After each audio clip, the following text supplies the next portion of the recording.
ఉన్నారు. కృషాంక్ గారు, అంటే నిన్న మాజీ ముఖ్యమంత్రి మీ పార్టీ అధినేత ఫస్ట్ టైం అంటే ఓడిపోయిన తర్వాత జనంలోకి వెళ్ళటం దాదాపు ఫస్ట్ టైం, రైతులను పరామర్శించడం, సమస్యలు తెలుసుకోవటం, తర్వాత సుదీర్ఘ మీడియా సమావేశం నిర్వహించడం. ఆయన లేవనెత్తిన అంశాలకి వెంటనే మంత్రి తుమ్మల రెస్పాండ్ అయ్యారు.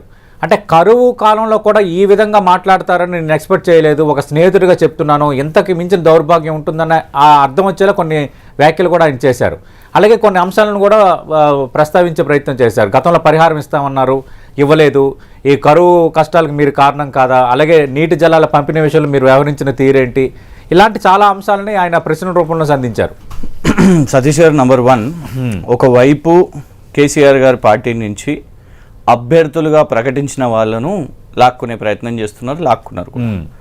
సిట్టింగ్ ఎంపీలను తీసుకున్నారు, కొందరు ఎమ్మెల్యేలను కూడా తీసుకుంటున్నారు. ఈ రాజకీయ అంశం ఒకటి.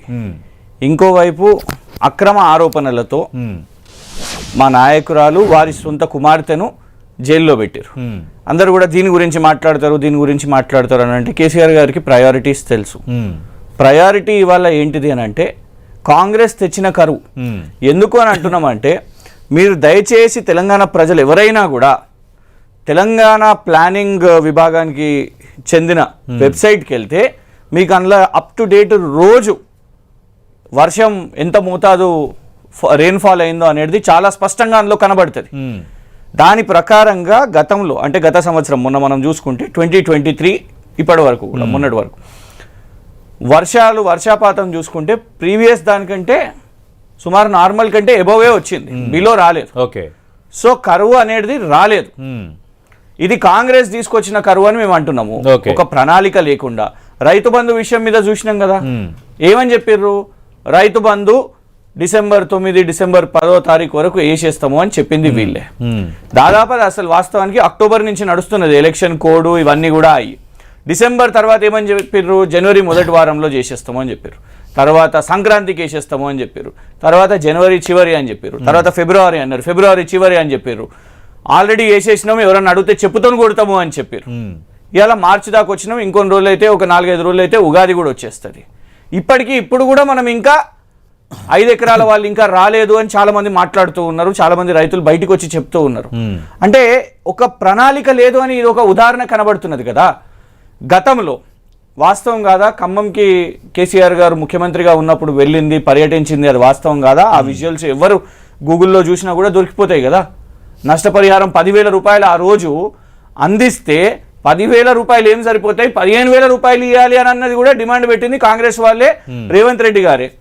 మరి ఇవాళ ఎందుకు మీకు సమయం దొరకలేదు? ఇవాళ కేసీఆర్ గారు ఇది కూడా మాట్లాడొద్దాయిగా.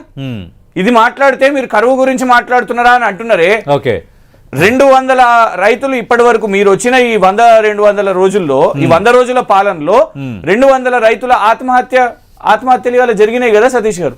దాని గురించి కనీసం మంత్రి గారు ఇవాళ కౌంటర్ పెట్టడానికి ఇంత స్పీడ్ గా ఉన్నారే, ఎందుకు తుమ్మల నాగేశ్వరరావు గారు వెళ్తలేరు? పోనీ తుమ్మల నాగేశ్వరరావు గారి నియోజకవర్గం గురించే మాట్లాడదాం. వాస్తవం కాదా, రైతులు కొట్లాడి, మీ మీడియా ఛానల్స్ చూపెడుతున్నాయి, రైతులు పాలేరులో కొట్లాడి నీటి గేట్లు ఓపెన్ చేసుకునే పరిస్థితి అక్కడ. ఇది వాస్తవం కాదా? ఓకే, వ్యవసాయ శాఖ మంత్రి గారు వెళ్లరు, సొంత నియోజకవర్గంలో పర్యటించరు.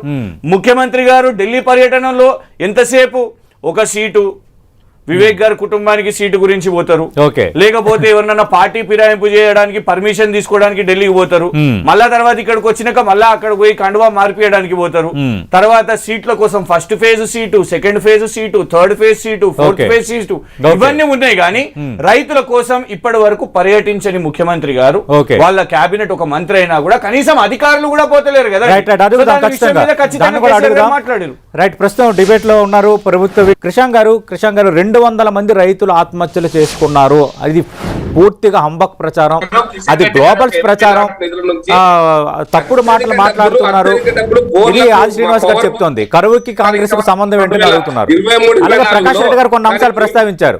అంటే మీరు అధికారంలో ఉన్నప్పుడు రైతు సమస్యల మీద ప్రస్తావిస్తూ ఒకలా స్పందించారు, ఇప్పుడు మళ్ళీ రైతుల సమస్యలపై స్పందిస్తే ఎలా అని అడుగుతున్నారు. ప్రకాష్ రెడ్డి గారు ఒక్క నిమిషం. ఏదో పిచ్చి పిచ్చిగా అరుస్తుండేమో అయింది ఆయనకు. ప్రకాష్ రెడ్డి గారు ఒక్క నిమిషం. జోకరు గీకరు ఏం మాట్లాడుతున్నారు, ఎందుకంత ఆవేశం? నేను అనేది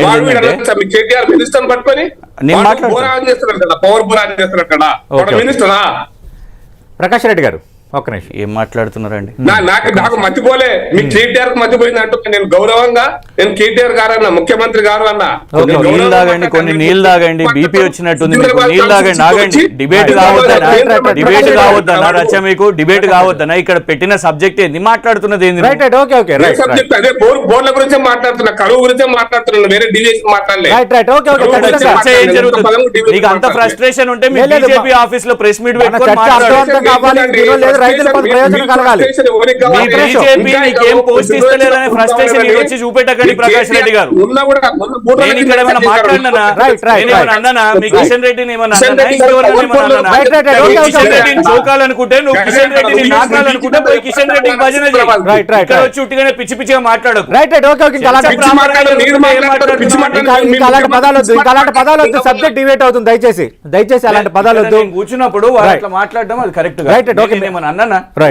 సబ్జెక్ట్ లో ఇది ఎవరి పేపర్? ఇది V6 వెలుగు అనే పేపరు. కాంగ్రెస్ నాకు తెలిసి ఎమ్మెల్యే, ఇద్దరు ఎమ్మెల్యేలు ఉన్నారు అన్నదమ్ములు. ఆ కుటుంబం నుంచి వాళ్ళ కొడుకుకి ఒక ఎంపీ పదవి కూడా టికెట్ వచ్చినట్టుంది. వాళ్ళ పేపరే రాసింది. రైతు ఆత్మహత్య జనవరి 13, 2024 భూపాల్పల్లిలో. ఇంకోటి కరీంనగర్ జిల్లానే అనుకుంటా కదా, వీరు కూడా ఉమ్మడి కరీంనగర్ జిల్లానే ఎమ్మెల్యే కదా వారు.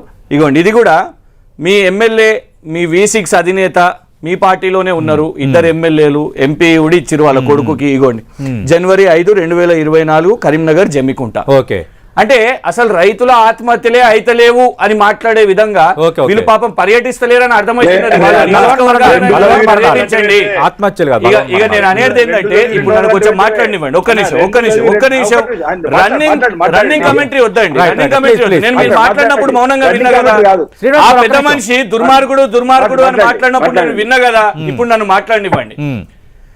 750 మంది రైతులను నేరుగా చంపిన హంతకుడు ఎవరు చెప్పండి ఈ దేశంలో? నరేంద్ర మోదీ. ఆ హంతకుడు ఒక్కసారైనా క్షమాపణ చెప్పిండా దేశానికి? ఒక్కసారైనా ఎప్పుడు క్షమాపణ చెప్పిండు? ఆ నల్ల చట్టాలు తీసుకొని వచ్చినప్పుడు దాన్ని వెనక్కి తీసుకుంటున్నా అని అప్పుడు కూడా క్షమాపణ ఎవరికి? ఆ చనిపోయిన రైతులకు, నువ్వు చంపిన రైతులకు చెప్పిండా హంతకుడు నరేంద్ర మోదీ? ఇవాళ మేము బయటికి వస్తే మేము దుర్మార్గులం అయిపోయినామా? రైతులను కలిస్తే దుర్మార్గులం అయిపోయినామా? మరి నిన్ను ఎవడు ఆపిండు? కిషన్ రెడ్డిని ఎవరు ఆపిరు చెప్పండి. కిషన్ రెడ్డి గారికి రాజకీయాలు ఇంపార్టెంట్ కదా. మరి తిరగండి, మీరు రైతుల కోసం ఎందుకో మాట్లాడరు? అక్కడున్న ఢిల్లీలో దేశంలో ఉన్న రైతుల కోసం మాట్లాడరు. అరే హంతకుడు నేరుగా నీ కేంద్ర మంత్రి, నీ బీజేపీ కేంద్ర మంత్రి కొడుకు జీపుతో గుద్ది చంపితే నువ్వు మాట్లాడినవా? నువ్వు క్షమాపణ చెప్పినవా? నువ్వు కనీసం శిక్ష వేసినవా? అరే కోర్టులో ఉన్నది కదా ఇష్యూ. నేను అనేది ఏంటంటే దీక్ష చేస్తున్నారు. ఇక రేపు చేయనివ్వండి. అనేది ఏంటంటే చేయనివ్వండి, రైతులకు మంచి జరుగుతాయి. చూడండి, రైతుల అంశం ఉన్నది కాబట్టి బీజేపీలో ఒక నాయకుడు బయటకు వచ్చి దీక్ష చేస్తాను అంటుండు. కానీ ఈయననేమో అసలు ఇష్యూయే లేనట్టు. ఇందులో కూడా నేను కాంగ్రెస్ ఒక్క మాట మాట్లాడా. ప్రకాష్ రెడ్డి గారి ఇంట్రెస్ట్ ఏంటిదో నాకు తెలియదు. నేను అనేది ఏంటంటే ఇక్కడికి వచ్చి నేను బీఆర్ఎస్ నే అంట. అరే అడిగేటోళ్ళము. అనేది ఏంటంటే అంటే కరువుకు పార్టీలు కారణం కాదు, అంతకు ముందు పరిస్థితులు ఈ కరువుకు కారణం. ప్రకాష్ రెడ్డి గారు కాంగ్రెస్ ని జోకనివ్వండి. మేము అనేది ఏంటంటే, మేము రైతుల దగ్గర పోయినప్పుడు సమస్య ఉంటే రైతులే స్వాగతిస్తారు, సమస్య లేనప్పుడు వెళ్ళిపోండి అని అంటారు కదా. అక్కడ వచ్చిన రైతులు కలిసిర్రు, వాళ్ళ ఇబ్బందులు చెప్పిండ్రు. మేము ప్రజల్లోకి వస్తే నీకేం నొప్పి? నువ్వైతే ఎట్లాగో కాంగ్రెస్ వాళ్ళని ఏమంటలేవు, కాంగ్రెస్ వాళ్ళు నిన్నేమంటలేరు.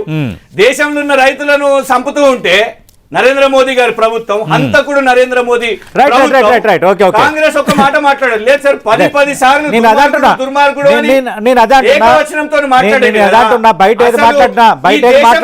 పెద్ద దుర్మార్గుడు మీరు అంతకుడు అలాంటి పదాలు వద్దు దయచేసి. మనం ఎందుకంటే రైతుల ఇష్యూ మీద మాట్లాడుతున్నాం. నిజంగా దీనివల్ల రైతులకు ఒక ఉపయోగం కలగాలి, లేదంటే అధికారంలో ఉన్న ప్రభుత్వాలు లేదంటే మిగతా వాళ్ళందరూ సెన్సిటైజ్ అవ్వాలని మనం కోరుకుందాం. అధికార పార్టీ కూడా ఒక వివరణ ఇస్తుంది. నిన్న మంత్రి తొమ్మిది కూడా మాట్లాడారు. ఆయన కొన్ని అంశాలు ప్రస్తావిస్తున్నారు. ప్రకృతి వైపరీత్యాలతో నష్టపోయిన రైతులను బీఆర్ఎస్ ఎప్పుడైనా ఆదుకుందా? గత అసెంబ్లీ ఎన్నికలకు ముందు 10,000 పరిహారం ప్రకటించారు. 2023 సెప్టెంబర్ 21న 304 కోట్లకు జీవో నంబర్ 24 జారీ చేశారు. జీవో ఇచ్చి నయా పైసైనా విడుదల చేయలేదు.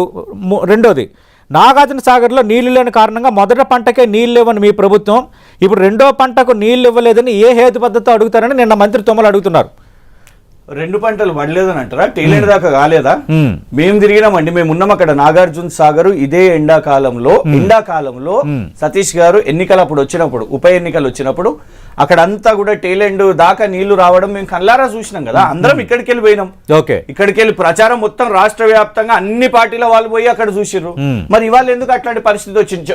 ఓకే, ఏదన్నా పేపర్ స్టేట్మెంట్ నాకు చూపెట్టండి. లాస్ట్ గత 3 సంవత్సరాలు 4 సంవత్సరాలు మేము ప్రభుత్వంలో ఉన్నప్పుడు రైతులకు ఏమన్నా స్టాట్యుటరీ నోటు తెలంగాణ ప్రభుత్వం రిలీజ్ చేసిందా మీరు పంటలు వేయకండి అని? వీళ్ళ ప్రభుత్వం రిలీజ్ చేసింది కదా. అక్కడ ఉన్న అధికారులు, అగ్రికల్చర్ వ్యవసాయ అధికారులు అక్కడ ఉన్న రైతులు పంట వేయకండి అని మీరు క్రాప్ హాలిడేని ప్రకటించారు కదా. మరి మా హయాంలో క్రాప్ హాలిడే అయిందా? పవర్ హాలిడే అయిందా? మీ దాంట్లో ఇవాళ మీరు ఇష్యూ చేసుకుంటా మేము అనేది ఒక సందర్భంలో కేసీఆర్ కూడా ఈ పంటలు వేయండి, పంటలు వేయద్దని చెప్పిన మాట వాస్తవం. డెఫినెట్ గా చెప్పిన మొన్న పున్నం ప్రభాకర్ గారు కూడా చెప్పారు, నరేంద్ర మోదీ గారి వ్యవసాయ శాఖ మంత్రి కూడా చెప్తాడు ఏది గిట్టుబాటు వస్తుందో, ఏ సీజన్ లో ఏది మంచిదో. ఎందుకంటే ఎంత పంచాయతీ అయింది కేంద్రంతో, ఆ పారాబాయిల్డ్ రైస్ మేము తీసుకోము అని కొనుగోలు చేసిర్రు. వాళ్ళు తీసుకో